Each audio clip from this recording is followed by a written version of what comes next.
Les amis, bienvenue sur Réaction Gaming, j'espère que vous allez bien. Et aujourd'hui, l'attaque des titans est terminée, on a fait la dernière review.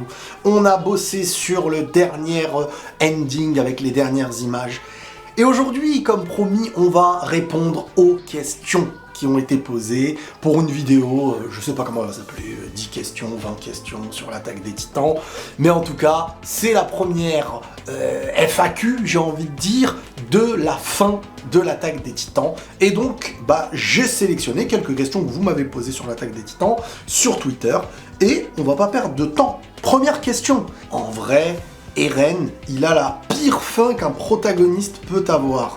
Il a fait tout ça, massacré 80% de la population alors qu'il ne voulait pas et ça ne lui a servi à rien puisque la guerre a persisté et en plus il a eu une mort pathétique. C'est vrai que quand tu regardes Death Note, Yagami Laito, il a une mort très belle, héroïque. Et pourtant, mine de rien, sa volonté d'être entre guillemets le nouveau dieu, limite, en décrivant les morts, en commençant ce truc-là par l'idée qu'il se permettrait de tuer que ceux qui mériteraient la mort selon lui, ensuite de plus en plus ceux qui le mettent en danger. À la fin, il a une belle mort, dis donc. Non. Et ça n'empêche que Death Note, c'est du très lourd aussi. À un moment donné, c'est pas la manière dont tu meurs qui définit ce qui est bien ou pas bien dans une œuvre. En tout cas, moi, selon moi, c'est pas ça, c'est pourquoi il meurt comme ça, qu'est-ce qui l'a mené à sa mort.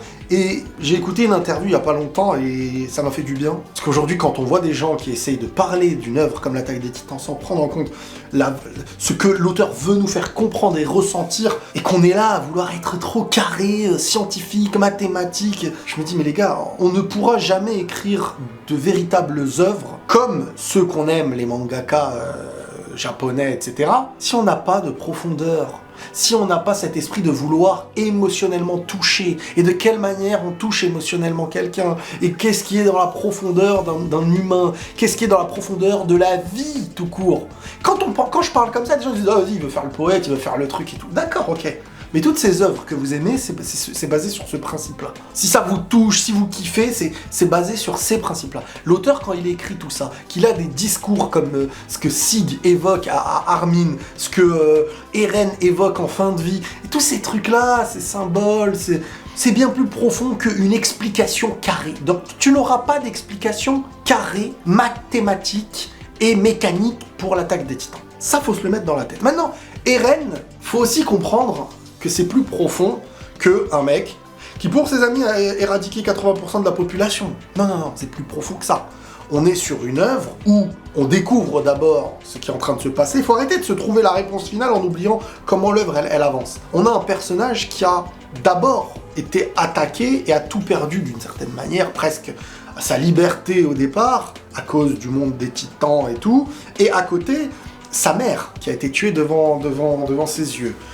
Au départ, on le fait grandir avec cette haine d'un monde, enfin surtout des titans qui sont en train de l'empêcher d'avoir cette vie en mode emprisonné par des murs. Et ensuite, dès qu'il sort des murs, il se rend compte que, et c'est surtout ça là, il se rend compte de cette véritable histoire en touchant la main d'Historia. Et là, il se rend compte de ce qui se passe. Il se rend compte d'un futur que lui-même va créer, en étant d'abord la victime, et en étant ensuite conscient que c'est lui qui sera initiateur de ces choses-là. Le temps n'a pas de temps dans cette histoire. C'est-à-dire que, est-ce que, en fin de compte, c'est le Eren du passé, par son vécu, qui l'a mené à être celui de la fin, qui ensuite fait que celui du début, parce que le temps, comme je vous dis, attention, le futur, dans l'œuvre, on peut dire que c'est ce qui a commencé. Pourquoi ? Parce que le Eren enfant, avec sa mère qui se fait tuer et tout, à cause de Eren adulte, en vrai, qui lui était l'originel et qui a fait en sorte que les choses se passent comme ça, pour que le Eren enfant devienne celui qu'il est adulte. Mais pour qu'il l'ait... À quel moment il l'a été la première fois ? Et s'il l'a été la première fois, c'est qu'il n'avait pas ce pouvoir ou il l'avait ? Donc, en vrai, il y a un paradoxe. On ne pourra jamais l'expliquer de manière rationnelle, un truc pareil.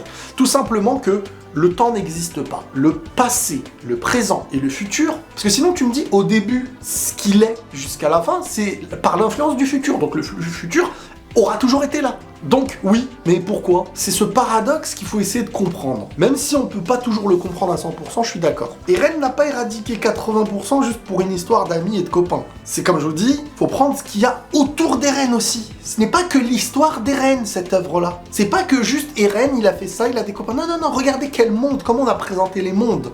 Comment on a présenté d'abord ce qui était fermé, et je vous ai dit, l'œuvre, elle fait que dézoomer. Si toi tu veux zoomer sur Eren dans cette œuvre-là, c'est que t'as rien compris. L'auteur, il te parle, au fur et à mesure de l'histoire, il te fait dézoomer. C'est ce que j'ai dit dans ma vidéo sur la fin du générique final et comment l'œuvre se termine avec cette boucle. Eren aura été un élément sur lequel cette histoire s'est concentrée par la malédiction des titans, et cette malédiction des titans n'est qu'une petite histoire dans l'être humain. Chez l'être humain.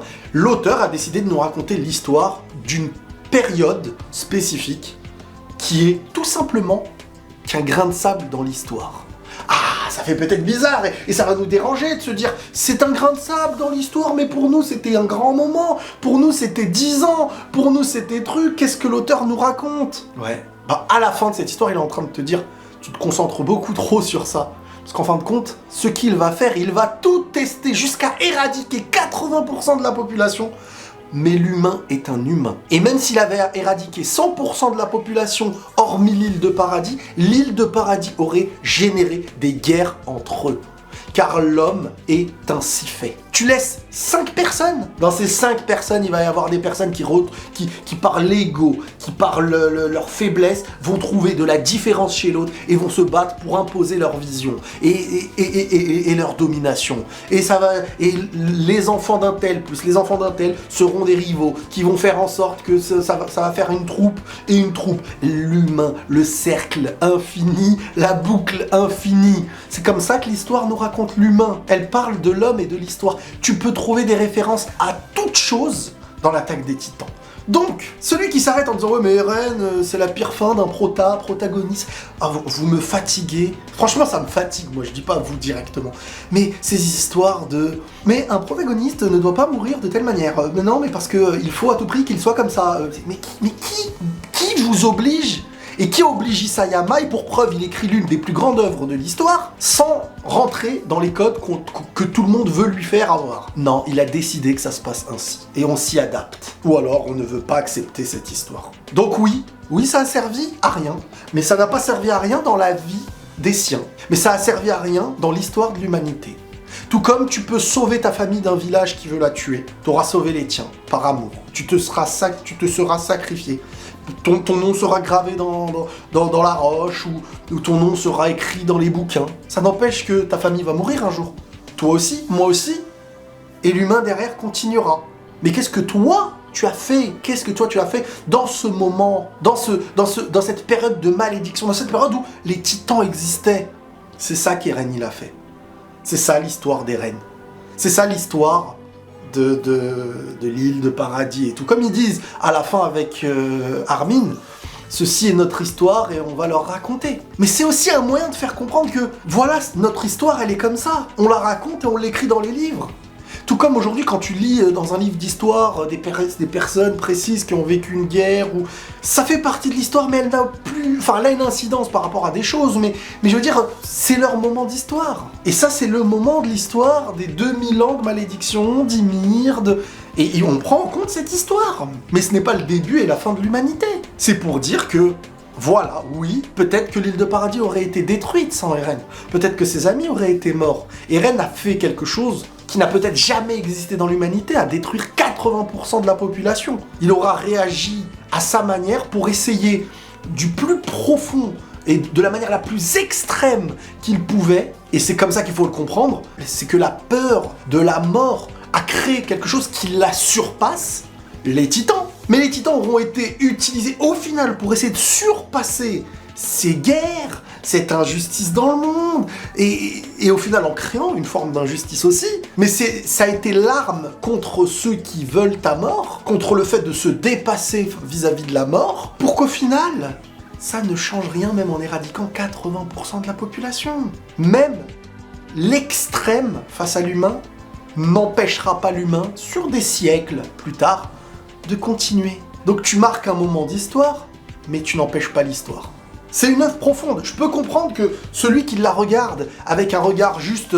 Bon alors, Eren, il est gentil, les méchants, on sait quoi alors? Oh, sa mort, elle était pas très bien. Bah, l'auteur, il est en train de te montrer des choses. À la fin, tu regardes ce qui se passe, ce qu'il veut te montrer. Il te fait mourir tout le monde, il te montre des siècles plus tard, etc. Et nous, on est toujours dans l'idée, ouais mais Eren, il est gentil, pas gentil. C'est pas ça qu'il faut regarder.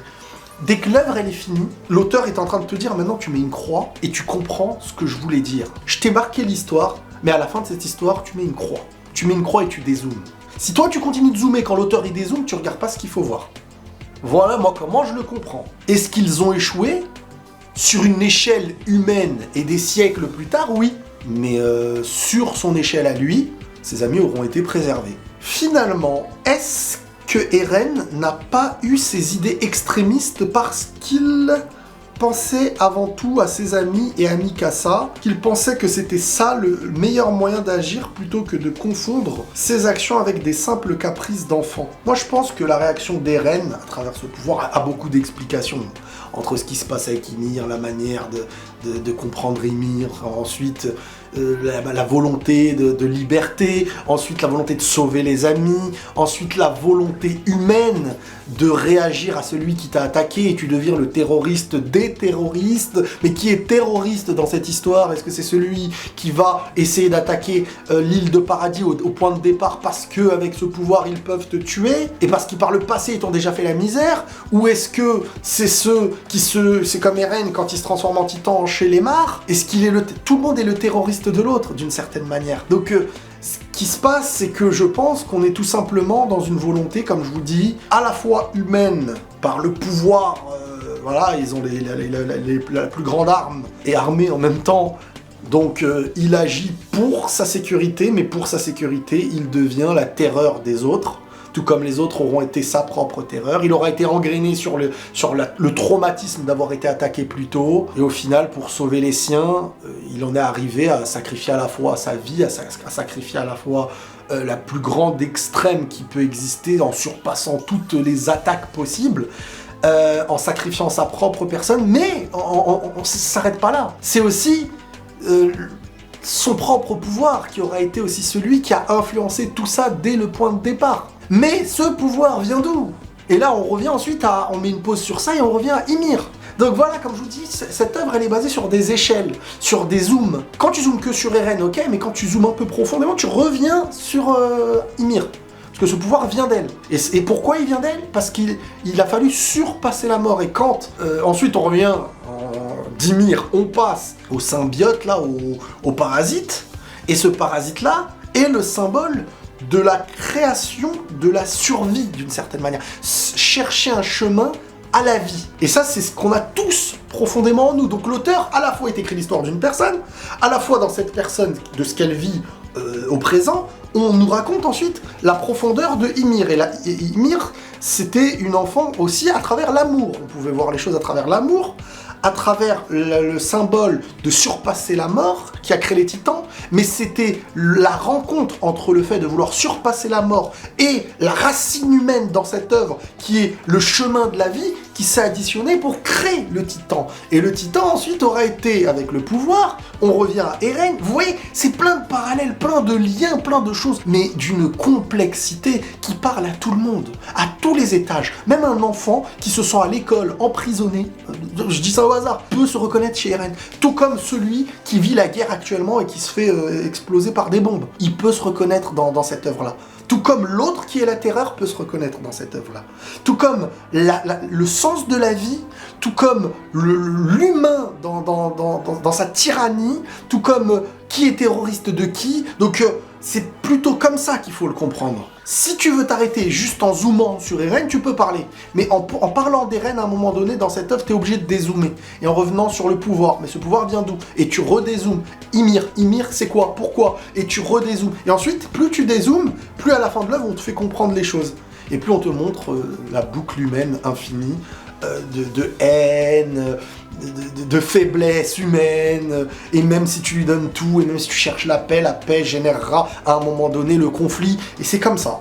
Pourquoi Levi a tué Sig? Alors, en fait, bon déjà, comme je vous dis, on est sur un Levi qui Sig avant était le méchant qu'on connaissait, avec le titan bestial, il n'était pas dans l'état d'esprit final qu'il avait, c'était voilà, il était venu, et donc dans la défense des Eldiens, dans l'île de Paradis, fallait se défendre face à tout ça.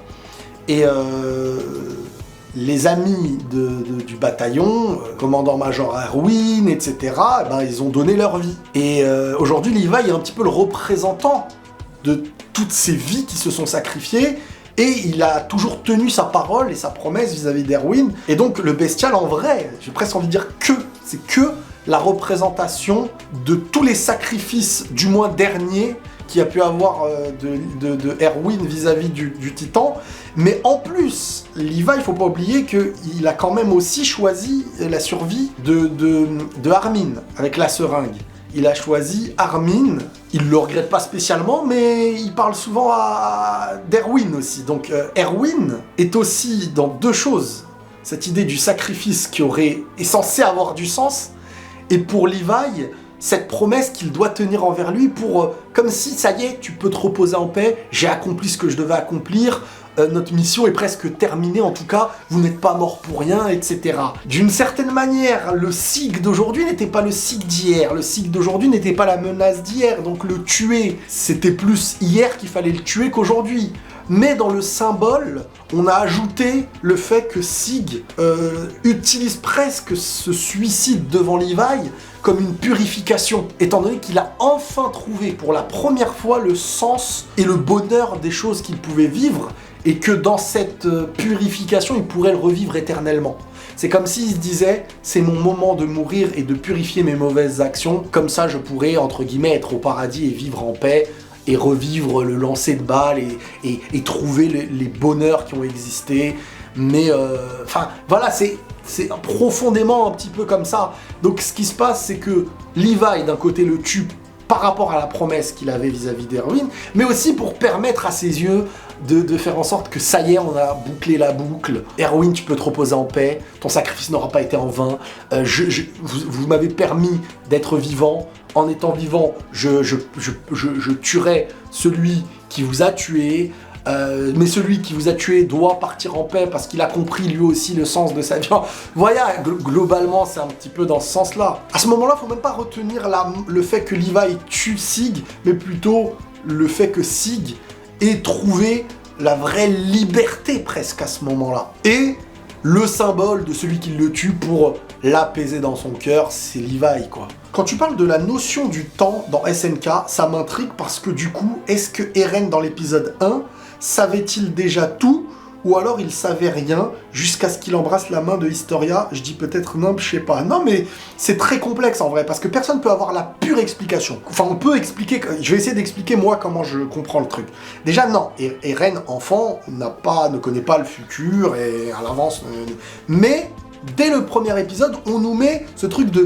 Tu vois, comme s'il a eu plein de choses dans sa tête qui se sont passées, il se réveille, il pleure, donc on comprend qu'il y a eu des choses basées sur le futur. Je pense qu'il y a eu comme des flashs, plein de choses qui sont venues sur le futur, mais qu'il ne pouvait pas encore se rappeler. Alors est-ce que c'est le Eren du futur pouvoir originel qui s'est auto-mis dans son esprit et qui s'est fait oublier les choses en même temps pour le préserver? Enfin, on peut pas expliquer les choses comme ça, mais ce que je veux dire, c'est que le moment avant qu'il embrasse la main d'Historia, il n'est pas dans un quotidien avec des flashs futurs qu'il voit réellement. Il a peut-être eu des bribes de choses qu'il ne peut pas prendre conscience de ce que c'est. Ça a peut-être influencé, peut-être que c'est la première influence qui le mène ensuite à être... comme on voit, premier épisode, c'est là où il se réveille, il pleure, mais c'est là où il a quand même ce début peut-être de rechercher la liberté. Est-ce que c'était pas l'influence du pouvoir originel sur lui-même enfant, comme un petit peu ce qui s'est passé en envoyant le titan souriant pour tuer sa mère, des influences du pouvoir originel pour le pousser à être l'originel et celui qu'on connaît et à agir comme il a agi. Donc peut-être que c'est les premières bribes de choses qui viennent à l'influencer sans qu'il ait réellement l'idée de savoir pourquoi, mais dans un autre sens, tu te dis un long rêve. Pourquoi un long rêve? Ça aurait pu être très rapide. Donc si c'est un long rêve, est-ce qu'on parle pas d'une renaissance? Mais encore une fois, de manière très symbolique, pas de manière réaliste. Plutôt dans le sens où, tu vois, c'est le mystère de la vie. Et je pense qu'on veut aussi nous le présenter un peu comme ça. Comme si cette histoire en vrai n'avait pas de fin. Quand je dis que c'est une boucle, rien ne certifie que c'est une boucle, mais dans un sens, on te met des petits trucs qui viennent te dire que c'est sans fin. Mais le sans fin est aussi le parallèle à l'être humain dans la vie. Donc, comme je vous dis, on ne peut pas donner de réponse cash comme ça. C'est une œuvre qui n'est pas faite pour ça. Et j'aime énormément les œuvres comme ça qui font que toujours, même dans ton esprit, il y a une boucle de réflexion sans fin. Il n'y a pas d'explication finale, claire, nette, précise, si ce n'est que les choses vont et reviennent. Est-ce qu'on veut nous expliquer aussi qu'à travers la vie d'Eren, quand il meurt, il redevient le début de ce pouvoir, et le début de ce pouvoir avec lui-même, ou est-ce qu'avec Mikasa, dans son parallèle, ils vivent autre chose? C'est ça que je trouve beau dans cette œuvre-là, personnellement. Moi, je l'interprète comme ça, en tout cas. Donc non, il savait pas tout, parce qu'au contraire, il découvre les choses. À l'inverse, quand Eren touche la main d'Historia, il suffit de voir le regard qu'il avait. Et déjà ça, j'ai marqué à l'époque des reviews, je me rappelle, quand j'ai commencé à me dire, mais il est bizarre ce Eren là. Son regard a changé, qu'est-ce qui s'est passé? Jusqu'à quand on le voit chez les Mars et qu'il arrive et qu'il se transforme en titan chez les Mars, à un moment donné, quand il se bat avec le titan marteau, il dit Mikasa c'est à toi, alors qu'il savait même pas qu'elle était là. Quand il sourit à la mort de Sacha. C'est là où je me disais, mais j'ai l'impression qu'il y a un rapport au futur là. Il anticipe toujours tout. Il est au courant des choses. Et c'est là où on a commencé à croire que que je lisais le manga et que je savais à l'avance, quoi. Mais j'avais anticipé ce truc de fou, hein, malgré tout. Donc la notion du temps, c'est que un Eren du passé est influencé par un Eren du futur. Mais le temps n'existe pas comme le futur que toi tu dis. Le futur, c'est pas toi qui crée le futur. Le passé est aussi influencé par ce pouvoir lié au futur. Parce que ce futur a déjà existé, mais est-ce qu'il a existé parce que... Enfin, voilà, comme je vous ai dit tout à l'heure, quoi. C'est hyper complexe. Donc non, tu dis pas non, mais c'est comme ça. Quel est le moment ou la scène qui t'a le plus marqué dans l'œuvre? Bah, il y a l'avant et l'après. C'est moi la scène de ce que je retiendrai. Et c'est peut-être pour moi, je vais pas vous mentir, peut-être l'une des plus grandes scènes du manga ever. La scène de Reiner et Bertolt qui se transforment quand t'es pas au courant. Cette scène-là, dans l'animé, il y a un avant et un après. C'est une dinguerie mentale. Une dinguerie mentale. Vraiment, la manière dont c'est amené, tu les entends en parler derrière et tout, tu dis, attends, j'ai bien entendu là. Et ils en parlent de manière normale et tout, boum. Et t'as ceux au premier plan qui commencent à se préparer. Mikasa qui arrive, là, boum, on lui met... Oh là là là là là. Est-ce que t'es dégoûté que la fin de l'animé soit la même que celle du manga et donc ne correspond pas à la théorie qui disait que la fin de l'animé serait différente de celle du manga étant donné que le début diffère selon la version? Alors, je suis pas deg du tout, hein. La théorie, je l'ai trouvée, elle était intéressante.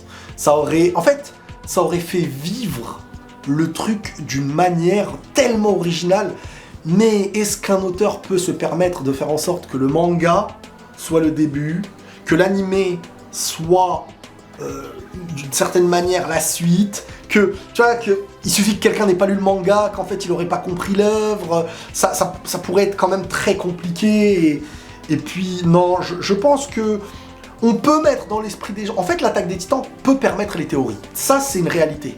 Parce que, tu sais, il y a plein de choses qui sont très symboliques, très en mode parallèle, la vie, l'après-vie, on se retrouvera, à plus tard, Eren. Vous voyez, tous ces trucs-là, ça mène, mais c'est ça que j'aime. C'est que quand celui qui regarde l'œuvre, cette œuvre ne meurt jamais. Il n'y a pas le début, la fin, c'est fini. Oui, il y a le début et la fin d'un cycle, mais ensuite, il y a presque de manière spirituelle, j'ai envie de dire, comment on évoque l'après-vie de cette œuvre? Comment on évoque l'après-mort? Qu'est-ce que la mort? Qu'est-ce que le début? Le présent, le passé, il n'y a pas de... Donc, c'est hyper intéressant. C'est hyper intéressant. Mais la théorie définie exactement comme elle était définie, non, elle n'a pas eu lieu. Eren a quand même décimé 80% de la population. Au lieu de juste dire « Eh, en fait, c'est moi le souci, faut me tuer », MDR, je rigole, mais imagine... Il le fait, l'animé finit saison 1. Non, non, non. Bah non, parce qu'il faut comprendre que ce qu'il voit du futur, c'est ce qu'il va se passer. Donc tu peux pas l'empêcher. Tu peux pas l'empêcher. Sinon, il aurait vu dans le futur qu'il va se faire tuer. À partir du moment où ce qu'il voit dans le futur, en fait, il a essayé, mais il pouvait pas éviter ce que le futur lui a montré. Et il a essayé, mais il pouvait pas. Voilà, c'est comme ça la malédiction. C'est comme si, je sais pas, dans certains films et tout, t'essayes de retourner dans le passé pour empêcher, je sais pas, quelqu'un de ta famille de mourir. Et en fin de compte, bah, tu te rends compte que c'est toi, en essayant de l'empêcher, qui l'a fait mourir. Et au final, c'est comme ça que l'histoire s'est créée. Donc tu ne peux pas. Même s'il aurait dit tuez-moi, bah, il l'aurait pas tué. Parce que dans ses souvenirs, il était vivant. Donc voilà les amis pour cette vidéo des questions sur la fin de l'attaque des Titans. Et on se retrouvera, et bien entendu, on m'a posé aussi la question de est-ce qu'il y allait avoir des vidéos l'histoire de Eren, etc. Je pense quand même que je vais en bosser. Bon, c'est beaucoup de boulot, ça demande beaucoup de temps. Sur cette chaîne, ça reste une chaîne assez récente qui n'offre pas une visibilité de fou, même si je suis extrêmement heureux que la dernière review de l'attaque des Titans a dépassé les 100 000 vues, et je pense que sur le long terme, elle fera les millions, et je suis heureux que cette vidéo vivra sur des années, peut-être même après ma vie, etc. Mais l'histoire 2, j'en ferai, je pense. Je pense qu'il y a l'histoire d'Eren et l'histoire de Grisha que j'ai en tête, et peut-être même l'histoire de Sig. 3 vidéos qui me donnent vraiment envie de bosser, mais je ne peux pas donner de date encore. Les amis, n'hésitez pas à vous abonner à cette chaîne, Réaction Gaming, c'est ici que les mangas, le divertissement, les jeux vidéo... En fait, c'est un petit peu l'ancienne chaîne Les Vidéos Drillesses de ses débuts avant qu'il parlait foot, c'est ici. Prenez tous soin de vous les amis, et la paix sur vous.